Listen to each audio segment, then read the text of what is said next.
सम्पूर्ण साथीहरूलाई नमस्कार छ। आज पनि मैले भिडियो लिएर उपस्थित भइसकेको छु। यो भिडियो भिरमौरीको मह कसरी काट्न सकिन्छ भनेर बनाइएको पार्ट 4 भिडियो, यानी कि अन्तिम भिडियो पनि हो।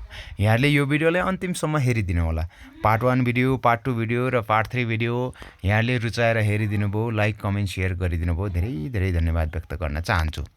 पार्ट 3 भिडियोमा हामीले अन्तिममा दिउँसोको खाना खाइरहेको यहाँलाई देखाएका थियौँ भने अब आउनुहोस् पार्ट 4 भिडियोमा सँगै यात्रा गरौँ के कार्यहरू हुनेछन्। खाना पछाडि पनि पुनः मह काट्ने क्रममा निरन्तर नै छौँ हामी। भाइले दोस्रो स्थानमा, खाना पछाडि दोस्रो स्थानमा मह काट्दै हुनुहुन्छ। अहिले चाहिँ मौसम पनि एकदम क्लियर मौसम छ, पानी परिरहेको छैन, हल्का घाम लागिरहेको छ र यहाँहरूले भिडियो एकदम क्लियर देखिरहनु भएको छ।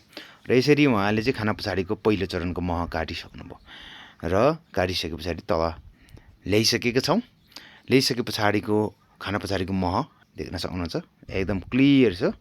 र यसरी नयाँ ड्रममा लगाउँदै हुनुहुन्छ उहाँहरूले। पहिलो ड्रम चाहिँ भरिसकेको छ र उहाँले पुनः दोस्रो चरण चाहिँ काट्दै हुनुहुन्छ। यसरी धुवाँ एकदम बाक्लो छ यहाँ, किनभने मौरीको गोलाहरू धेरै भएको हुँदाखेरि मौरीले चाहिँ चिल्न थालेको हुँदाखेरि यसरी धुवाँ लगाइएको हो। र यसरी उहाँले दोस्रो चरण पनि काटिसक्नुभयो र यहाँले देख्न सक्नुहुन्छ अहिले चाहिँ निकै नै धेरै नै आएको छ मह र ड्रममा लगाउँदाखेरि आधा ड्रम भइसकेको छ। र यो एक पोला चाहिँ एकदम अप्ठ्यारो ठाउँमा रहेको छ र त्यहाँ झाग पुर्याउन सक्नु भएन उहाँले र घोचेर झार्दै हुनुहुन्छ र तल साथीहरूले वासिङ बोलमा थाप्दै हुनुहुन्छ। एक अर्कामा समातेर चाहिँ एकदम भिरमा अप्ठ्यारो ठाउँमा चाहिँ भएको हुँदाखेरि उहाँहरूले चाहिँ यसरी थाप्दै हुनुहुन्छ भने अब चाहिँ यो डोरीमा झरिरहेको देख्न सक्नुहुनेछ मह काट्ने भाइ। यहाँ एक पोला थियो, त्यो काटिसकेर उहाँ झर्नु भएको हो र करिब अहिले चाहिँ बेलुकीको 6 बजिसकेको छ र अब चाहिँ यो भिरको चाहिँ सबै मौरी काटिसकेको, मौरीको मह काटिसकेको। त्यसो हुँदाखेरि सकिएर अब झरेको हामी अब उहाँ झरिसके पछाडि घरतर्फ लाग्छौँ। यसरी उहाँ झरिसक्नुभयो र झरिसके पछाडि सबै महहरू जम्मा गऱ्यौँ। सबै मह जम्मा हुँदाखेरि जम्मा 2 ड्रम यहाँले देख्नुहुन्छ 2 ड्रम भएको छ।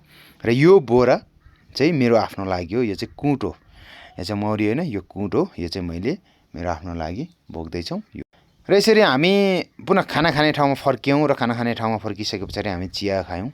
यहाँ भाइ चाहिँ एकदम मह काटेर थाकेर हत्तु हुनुहुन्छ, थकित देखिन्छौँ हामी, शरीर पनि शिथिल देख्छौँ। र यो भारी चाहिँ मेरो आफ्नो लागि हो। अब सबैले आफ्नो भारी बनाउँदै हुनुहुन्छ र भारी बोकेर चाहिँ हामी घरतर्फ लाग्छौँ। कुनै भाइले यसरी चाहिँ मह बोकियो भने कुनै भाइले आफ्नो सामग्रीहरू बोके, आवश्यक सामग्रीहरू, र मैले पनि यसरी मेरो आफ्नो भारी बोकेर हामी घरतर्फ अगाडि बढ्यौँ। सिमसिम पानी परिरहेको छ, अन्धकार छ, जङ्गलमा जुका लागिरहेको छ खुट्टातिर। त्यसो हुँदाखेरि हामी करिब यहाँबाट आधा घन्टा हिँडे पश्चात हामी एउटा बाटोमा पुग्यौँ। अलिक थोरै क्लियर बाटो थियो त्यहाँनिर, सफा बिसाउने ठाउँ। त्यहाँ हामी बिसायौँ। सबैजना थकित थियौँ, जुका केलायौँ, फाल्यौँ र हाम्रो भिडियो पनि यहीँ अन्त्य हुनेछ। अब आउने दिनहरूमा, आउने सालमा यदि समय मिलेको खण्डमा भिरमौरीको मह काटेको भिडियो अर्को साल पनि आउनेछ। यहाँले यो भिडियोलाई अन्तिमसम्म हेरिदिनु भयो, धेरै धेरै धन्यवाद व्यक्त गर्दै पुनः अर्को भिडियोमा भेट्ने बाचा सहित बिदा हुन चाहन्छु। धन्यवाद।